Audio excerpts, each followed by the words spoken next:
Hello and welcome back to another episode of Tokyo Recruiters slash Life After Recruitment. I'm your host, Levi. Thank you for being here. Today I'm joined by a man named Gary Bremermann. He is a super nice person and someone I would call a super connector. Ever since I spoke with him, he's been connecting me with different opportunities and events and people. So if you aren't already connected with him, if you haven't spoken to Gary before, I highly recommend it. Even people that have spoken to Gary, they may not know his story, which I found fascinating. So that's really what this podcast is about. Half about his story of being an entrepreneur right out of college, coming to Japan and getting connected in the recruitment world, and then what he's doing right now, which is helping people to basically have a happy Monday through career coaching, through his career Kaizen course, and through his community called Happy Mondays. So I hope that you enjoyed the episode. And as always, let me know what you think. Thank you. Hi, Gary. Welcome to the podcast. Hi, Levi. Thanks for having me today. Yeah, likewise, sir. We've met now a couple of times because we're basically neighbors That's in right. Chiba, which is awesome. And I appreciate you coming and playing pickleball. I'm sure we'll cover the pickleball topic in this conversation as well. But first, could you set the stage a little bit for us and just tell us about how you entered into the recruitment industry in the first place? Yeah, sure. I'd be happy to. I've lost track of how many years I've been in recruitment. I'd been saying 23, but I think it's now 24 years. Mm-hmm. So it was back in 2001. And I was working for a company called Link Media. And it was a holding company that was founded by Terry Lloyd, who's a well-known entrepreneur in Japan. And I ran the media business for Link Media. We had a great magazine called Japan Inc., a super awesome crew of people. And then Link Media had a software development division, tech services division, and they were also the founder of DieJob, so the online job site, diejob.com. So in the media division, we were reporting on the dot-com bubble. Japan Inc. was like the Bible in English of what's happening in the dot-com boom of the late 1990s and early 2000s. And then the bubble burst. And our magazine went from 140 pages, half of it was advertising, down to 70 pages. And Terry, the CEO, comes to me and he says, Gary, we're going to have to reduce our staff by half. And I would like you to go run the offline recruitment business at DieJob. And DieJob had an a traditional recruiting business where they would get all of the resumes on their job site, but they would cherry pick the best resumes and then sell them to companies as a traditional recruiting fee. And I said to him, I said, Terry, I know nothing about recruiting. All I know is sometimes these knuckleheads call me on the phone and pitch me jobs that I'm not qualified for or not interested in or not aligned with, or they're just trying to get information out of me. But give me a week and I'll let you know about the move. He gave me the option of, I want you to move, but so I spent that week talking to recruitment firm owners. So I made the rounds and I talked to a number of recruitment firm owners. And fortunately, at the end of the week, I had 4 job offers with 4 different recruiting firms, one of them being DieJob. Hmm. And I went back to Terry and I said, thanks, Terry. Yes, I'd like to get into recruitment, but I'm going to go somewhere else. So I joined they claim to be Japan's oldest executive search firm, called Executive Search International. I was recruited there. The managing director was my first mentor in recruiting. And he said, Gary, come join me. At some point, I'm going to start my own firm. He worked for the owner of the firm. I'm going to start my own firm and maybe we can partner up on a business because he knew I was entrepreneurial. I had built and sold a business in the United States. So I joined the firm and within a few months, I thought I was like, pinch me, am I dreaming? This is the best job ever. I get to talk to interesting, smart people and help them find great jobs. That's how I got into it. It was completely random. And I found my calling, and I was in my mid to late 30s at the time. And what's ironic is now I do career coaching, and I'm really a big believer in having a vision and having a mission and having a clear idea of what you want to do. And this Hmm. came at me completely randomly, but that was how it all Hmm. started. Interesting. I want to rewind a little bit more if it's okay, but can you tell us what you were doing in the States? You said you started a business. What was your Yeah. background and that? So I had a company that was exporting consumer goods at first to Japan. Hmm. We expanded into Korea, and then we expanded into Europe. So when I sold the company, we had an office in Tokyo, an office in Los Angeles, and an office in London. Wow. And we were exporting cool things for kids: surf, skate, snow. I had a line of snowboards or surfboards, helped companies export their snowboards during the snowboard boom. Mm-hmm. A lot of apparel, had a nail polish line that was in Sony Plaza. So that was kind of a Hmm. big deal. Um, so yeah, I did that for a decade. And Wow. the business was interesting, but I wasn't so interested in it, and it was kind Hmm. of crushing me. So I know you've Hmm. talked to people about burnout, with an office in London and Tokyo and LA. I was based in California, and I just worked for a decade solidly, Wow. So solidly. you had started a business right out of college? Yeah, I did. I went to graduate school at a young age, and I graduated on a Friday and started my business on a Monday. And that was Wow. one of the biggest mistakes I ever made. And looking back, I wish that I would have Really? taken at least a month off and relax. Um, but I So it was so wasn't. eager to get Mhm. started with the business, and it was a Hmm. good run. It was a great Hmm. experience. I learned a lot. And you didn't, so you put your head down on Monday and you didn't look up for 10 years. And The then, longest vacation I had in 10 years was 1 week. oh my gosh. Yeah, and it was dumb. That was a huge mistake. And now when I help people change jobs, I encourage them to take a decent break in between jobs if you can. Hmm.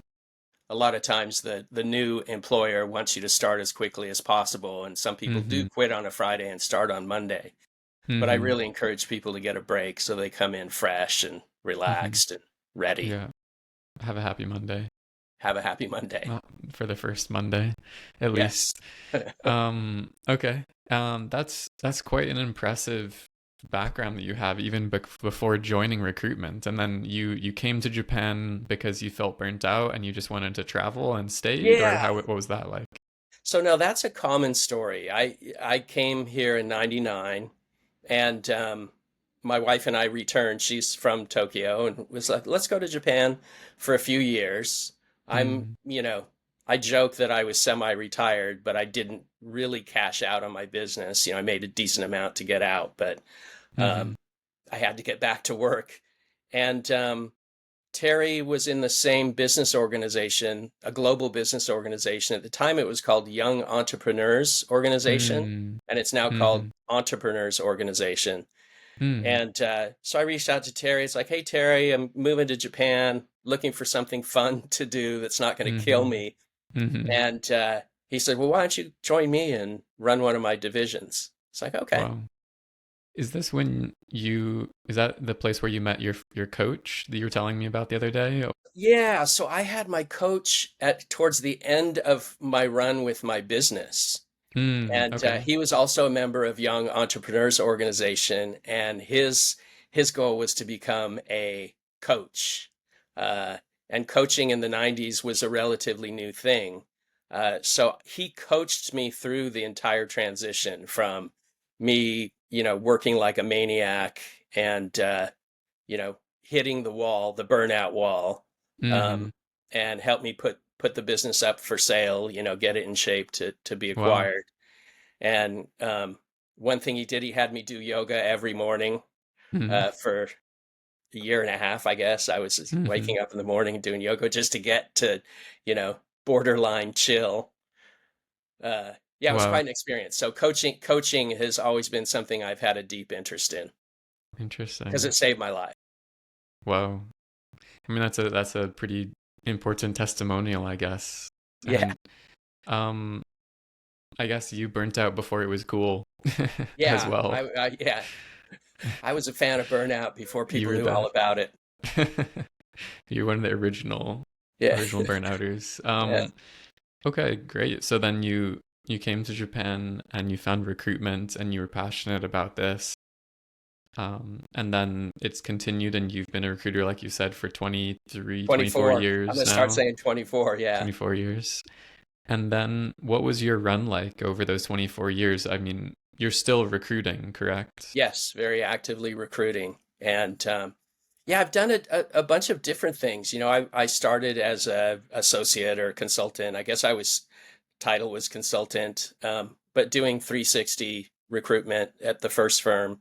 And then I ran a team of people at my second firm, and we had an office in Hawaii at the time, and Hmm. so it was the sourcing people. People were working remotely in Hawaii, and I was on the ground here in Tokyo, and that's how I got into advertising and marketing recruitment. Hmm. Um, at my first firm, I was kind of a generalist, and I was just picking up whatever there was out there.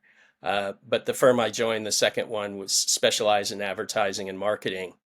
And I'll always remember the moment when the founder, who is based in Hawaii, he's out here visiting, and he took me out on the fire escape of the building. And goes, Gary, I want you to lead and run our advertising practice. And he goes, it's really hard. Nobody wants to do it.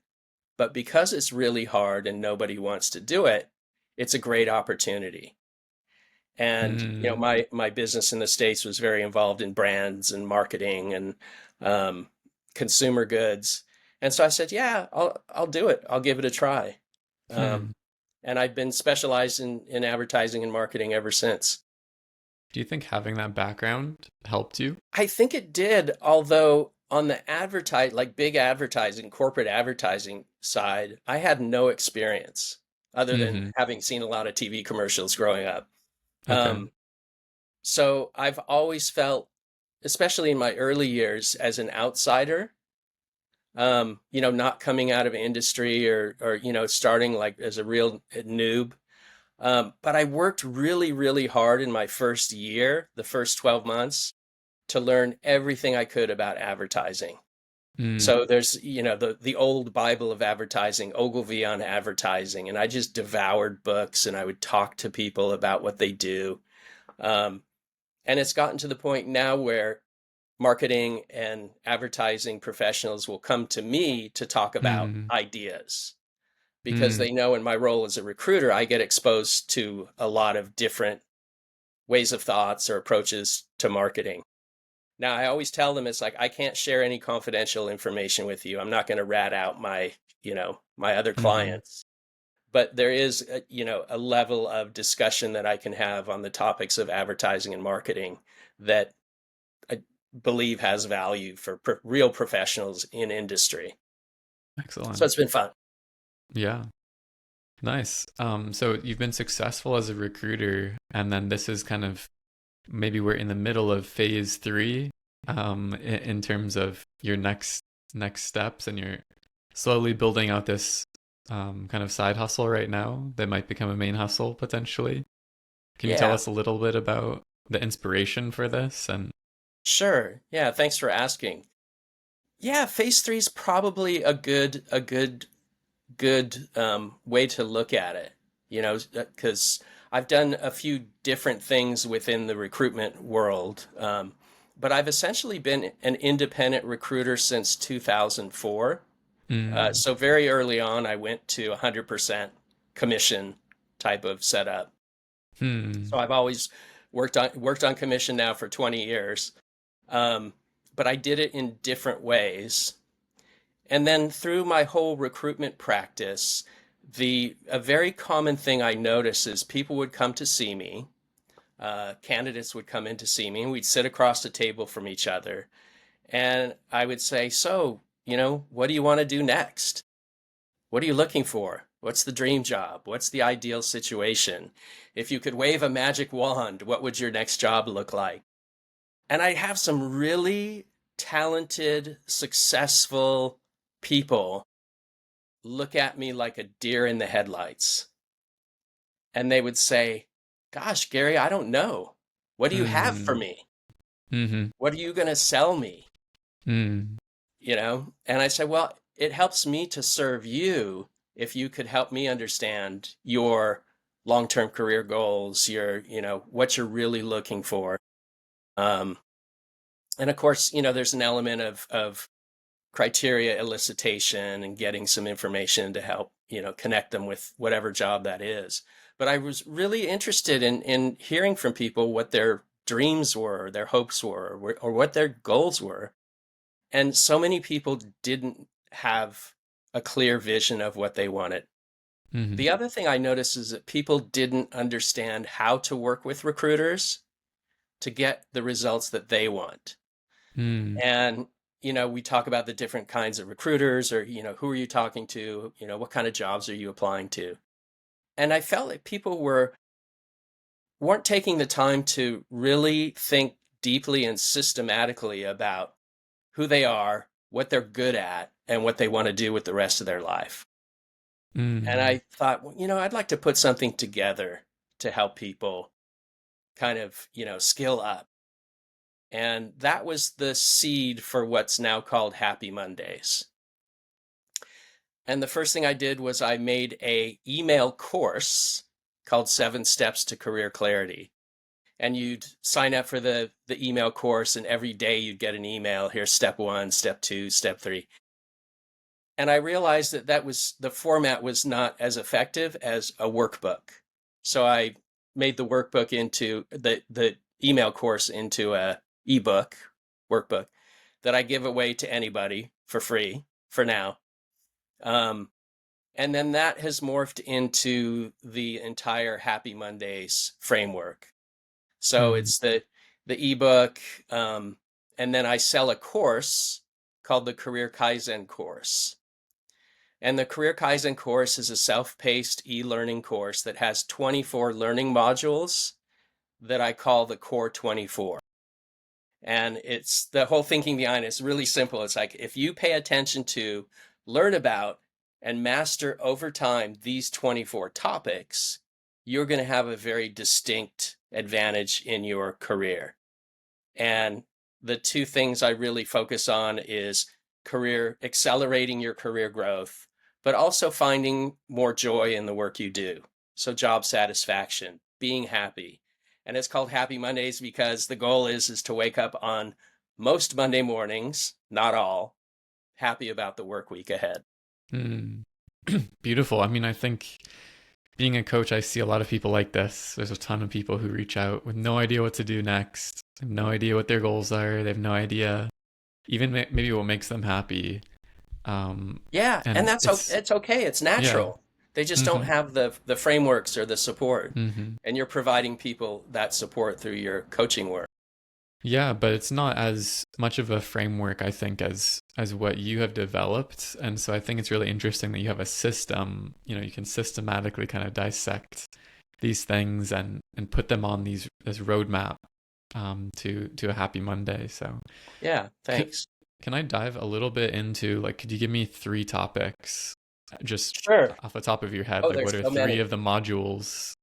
Okay. So the easiest one to understand, one of the 24 modules is on salary negotiation. Okay. So that's kind of like the low-hanging fruit or the easy sell. I can help you negotiate your salary, whether it's through getting a Mm-hmm. promotion and a raise at your existing company, or when you do change jobs, help you negotiate for the best possible package that's a win-win for both sides. So kind of I mean, that's fundamentals of the negotiation. That's the moneymaker right there. That's the direct ROI. If you buy the Yeah, course, the career yes. Kaizen course, you're gonna get more salary Yeah. So potentially. I But mentioned that okay, first, the nice. low-hanging fruit. But there are some, I mean, there's 24 topics, but just to give you a couple. And one is how to work with recruiters. Hmm. So I do a live presentation for B schools, for MBA programs, and it's called How to Work with a Recruiter and Get What You Want. And I Hmm. I share with people kind of how the sausage is made in recruiting, how it works, what the different types of recruiters Mm-hmm. are, what their motivations are, what the risk factors are, um, and help them get better results when working with recruiters. Because you've probably heard that, What do people's people? recruiter stories. I mean, I probably can Yeah, say from my experience, but like, what do you think is like one thing that people usually do wrong? there's so many. You want to make sure you're working with people that you know, like, and trust. I would say is I encourage people to develop a relationship with specialist recruiters. There's a Mm, great book on networking called Dig Your Well Before You're Thirsty. So before you're, mm-hmm. forced into looking for a job or finally snap and looking for a job, you've already established a relationship with the best recruiters in your sector. Mm-hmm. And they should be proactively reaching out to you already. So you just That's have correct. to be responding to them. So you should take the Um, meeting and get to know them and tell yeah. them what you want to do, Mm-hmm. or, what you're all Mm-hmm. about. Excellent. And it sounds like really valuable stuff to kind of be bridging the gap between the recruiters, the candidates, Yeah, and thank helping you. people to secure kind of that next job. What is the audience like? What who'd you say you're targeting with this? Who would It- benefit most? yeah, it's kind of a bell curve. My expertise is in advertising and marketing, but the career Kaizen course is for everybody. And it's at the top level, it's bilingual professionals in Japan who are ambitious and motivated and want to accelerate their career growth. 30s and 40s, people are on their way up and wanting to really dial it in. But I Hmm. have people, when you buy the course, you become a part of a community of like-minded, ambitious, and motivated bilingual professionals. The youngest is a new college grad, and the oldest, I think, is 62. Hmm. And that's both ends of the bell curve. And Hmm. the 62-year-old person I just helped get into a new job. Wow. Um, and the new grads are just really exploring. And they Hmm. love to hear that I didn't find my jam until I was in my mid 30s. Sometimes it takes a while. Yeah, it's nice to take the pressure off, but it sounds like you're building a really cool ecosystem. It's a lot of Um, fun. that's awesome. I'm curious because you've mentioned dreams a couple of times. Could you tell me a little bit about your long-term plans? Yeah, that's a great question. So, one of the 24 modules is values, mission, and vision. So, identify your core values and identify what your mission is. But then the vision is how you want to live your life. Hmm. I'm, getting older, and part of my vision is never retire. Hmm. I'm no longer a workaholic, that's for sure. I cured that Hmm. a long time ago. But I love working, and so I want to stay sharp and stay working for as long as I can. The big thing I want to add more of in my life is remote work. Hmm. So, we're neighbors out on the Chiba coast, but I have a place in Tokyo and I'm here, and we work in a face-to-face culture, so it's important to have that face-to-face contact and, see people. But I do want to work remotely for longer chunks of time. Spend a month in Onjuku in the summer, sure. But like go to Okinawa or go to Hokkaido or go somewhere in Southeast Asia and work remotely for a month and come back. So that's really, I mean, that's the next phase. I get phase three, whatever it is, Hmm. but the remote work, and it really the longer I do what I do, it's that coaching individuals, helping individuals be happier at work. Because Hmm. as a recruiter, you talk to people and they come to you with their pain points, and bad boss, or overworked, or underpaid, or underappreciated, or I studied accounting and I became an accountant and I hate it. Hmm. um, 4 out of 5 people I talk to have those career pains. And when I find Hmm. someone who comes in to see me, they go, "I love my job. I love my company." It's like, great. Why are we talking? Come back, come back when something changes. But I love it when people say they're super happy at work, and it's not Hmm. common enough. So I'm on a Hmm. mission, to put myself out of work as a recruiter by helping people, you know, find their happy place and not change jobs all the time. Nice. Yeah, I mean, it's it's kind of sad. A lot of the people I think that are unhelpable are the most unhappy, right? It's all they're not as happy and they're also not as placeable in other firms. So it's kind of nice to be able to target those people and be able to help them to perform better or to feel better about their work. And then it probably leads to them becoming a more placeable candidate as well if they do want to eventually leave. Yeah, and for sure, one of the things, I talked about the scenario of someone coming in to see me and saying they don't have a clue. The people who come in to see me as a recruiter and can clearly share their vision, their mission Mm. and their vision and their values. I just did mission first, but values, Mm-hmm. usually it's vision. We start with vision in those conversations. But those people are great to work with because and they sell themselves well Yeah. in an interview. They impress in an interview because they have a high level of self-awareness and self-knowledge. Mm. I talked to a 30-year-old the other day. Never talked to him before, get on a call and we start talking, and he was so good at opening with his strengths and Mm. his vision for what he wants to do. And not the other thing too is how you add value to an organization. Because it's not all about, yeah, I want to be selfish. I want to work 5 hours a week and make $1 million and, whatever. But it's like how you fit in the market, what value you add in a way that you enjoy doing that thing, Mm-hmm. whatever it is. Yeah, in my coaching, we do a lot of the values as well and the kind of visioning, and this is so important, I think, and Yes. mission too. Yeah. We always start with the values. What I didn't hear from you is no dreams about pickleball. I thought this might come up during this dreaming phase, but can you It's a tell us dream. about your Yeah. relationship with pickleball? Yeah. So years ago, a good buddy of mine in San Diego, we're on the phone, and he's a dear friend of mine, and he kind of let himself go physically. And we get on a call and he goes, Gary, pickleball. I'm like, what? Pickleball.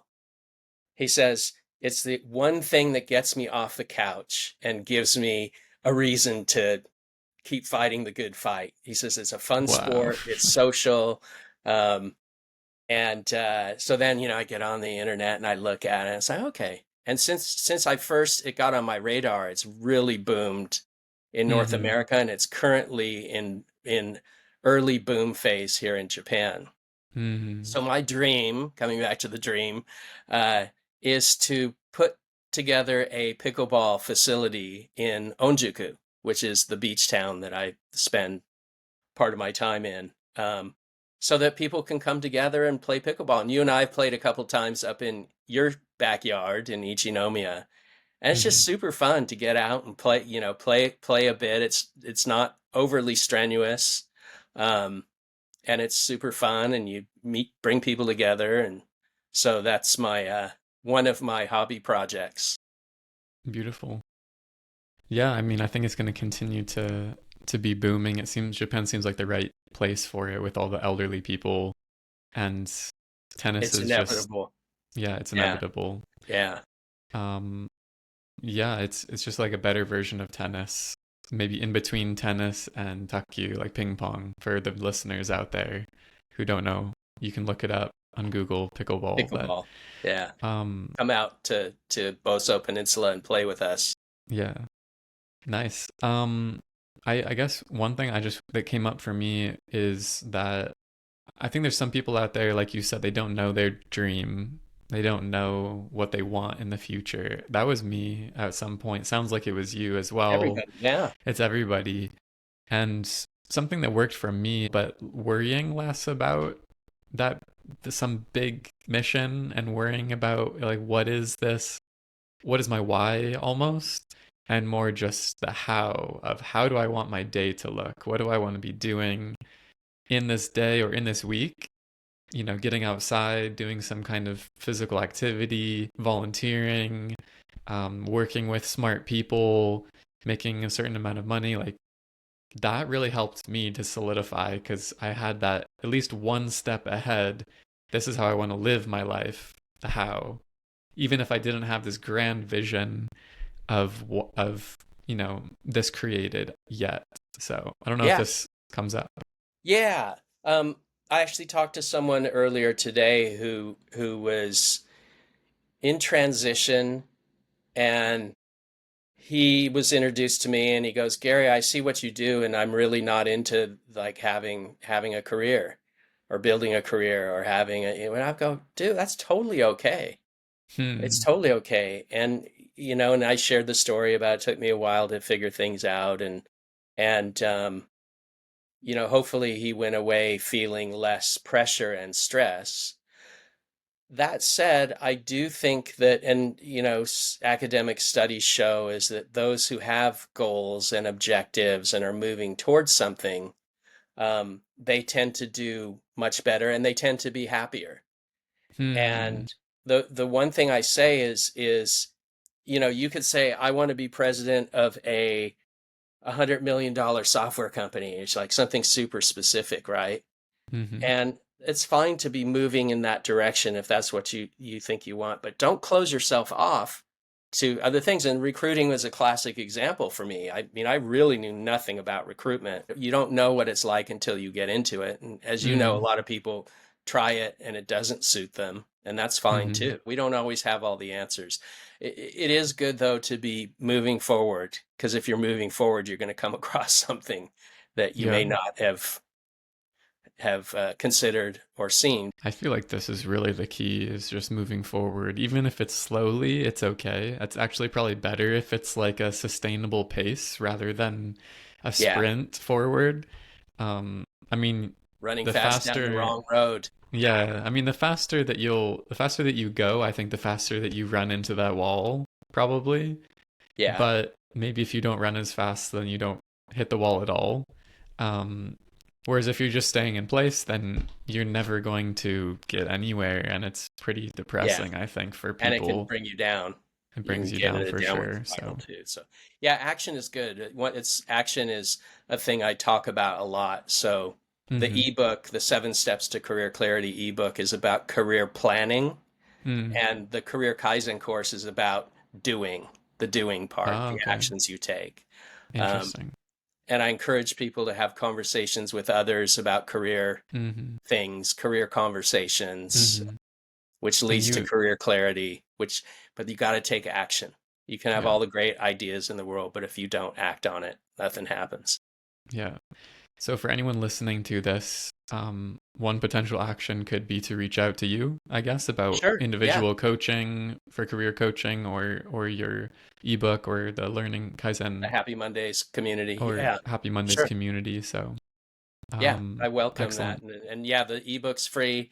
One breaking news is I'm finally starting a weekly newsletter. Uh, Nice. and everyone's newslettered to death. Um, but my newsletter is really short and sweet and simple. And it's the Happy I like Mondays that. Weekly. And it's just 3 bits of information. It's a tip from me, a recommended article, because I read hundreds of articles on career growth and job satisfaction. So you don't have to. Hmm. And I Nice. curate the best ones. And then a video. So Hmm. you can lean back and watch a video for a bit. Beautiful. Yeah. Yeah, there's so many newsletters out there these days, but I find that the ones I keep coming back to are the ones that have, actual insights rather Yeah. than just trying to sell something or Yes. just huge blocks of text with, no good information. So, sounds like you're curating it well. It's been a pleasure. Is there anything else that you want to leave with the audience now or Yeah, there's one thing I was going to add when you asked me about dreams, because, some people criticize the idea of dream jobs. There's no such thing as a dream job. Hmm. Um, but I fully encourage people to dream.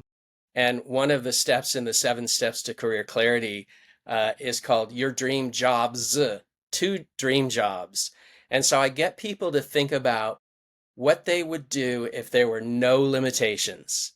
So Hmm. astronaut, prime minister, what would that thing be, that the magic wand one, if you snap Mm-hmm. your fingers, or Mm-hmm. Aladdin's, magic lamp. Um, and it opens you up to thinking about your other dream job, which is what's possible. and it could be a Mm, stretch. mm-hmm, What's reachable? mm-hmm. And so it's kind of a fun thing. It's a fun exercise to do. Uh, I like it. yeah, because I know I there's a lot of, there's no such thing as a dream job. mm-hmm, I often say there's no there, like it's not all rainbows and unicorns.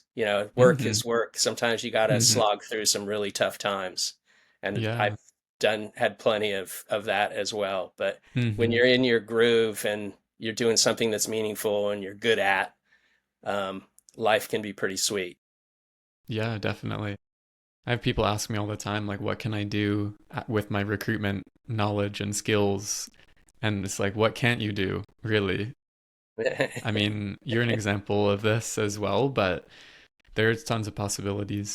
Yeah, I believe that I would rather live in a world where I think if everyone followed their passion, if everyone truly followed like what they'd like to be doing, like you said, their dream job, that we would live in a really beautiful, even more beautiful set of communities. Like I would rather live in a world where I have a friend who is like a really good mason and like a really beautiful like flower gardener and then like ikebana artist and having these kind of different jobs, whereas if you're just surrounded by a bunch of finance people, it's like it's everyone has money and you can go on cool trips, but it's your life is not as rich with it's rich. people that Yeah. are passionately pursuing something and getting really good and interested in it. And so I Well, I'm hope that looking for more someone people that can surface a pickleball court.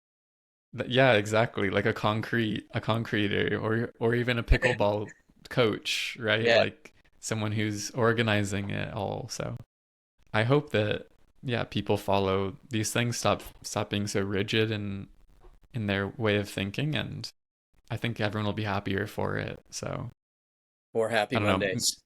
Yeah, more happy Mondays. Yeah. Maybe idealistic, but um, thank you, Gary. Any Yeah, other thanks, Levi. advice that you'd leave with No, any I recruiters listening, or yeah, you keep asking me if there's one more thing. I'll always have one more thing, but we'll keep going? um, yeah, there are in the Career Kaizen course there are 24 modules, Mm-hmm. and I encourage people to focus on 2 modules every month and to block out 1 hour per month to work on your career rather than just working in your job because we're so busy with our jobs and all our other obligations. But block out that 1 hour per month and go over your 7 steps career navigator. uh, Watch the video on salary negotiation, and there 24 videos in the course, but just block out an hour to step back Mm-hmm. and think, where am I going? Am I on track? What can I do in the next 30 days to move my goal forward? My, bigger, Mm-hmm. longer.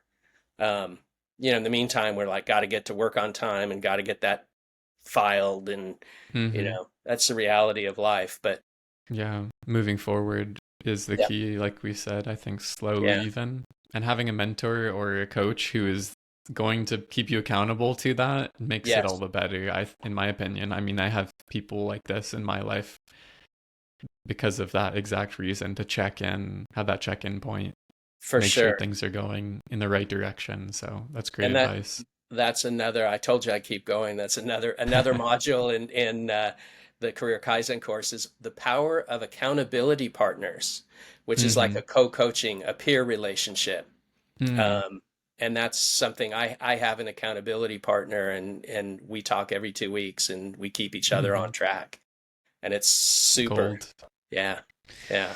Nice. Well, we Cool. could go through the rest of the 24 modules, but And we're not going to. I think we'll cut it off now. If they want to see more, check out Happy Mondays and Career Kaizen, Gary Bremerman. Thank you for coming on All right. the podcast. Thanks, Lee.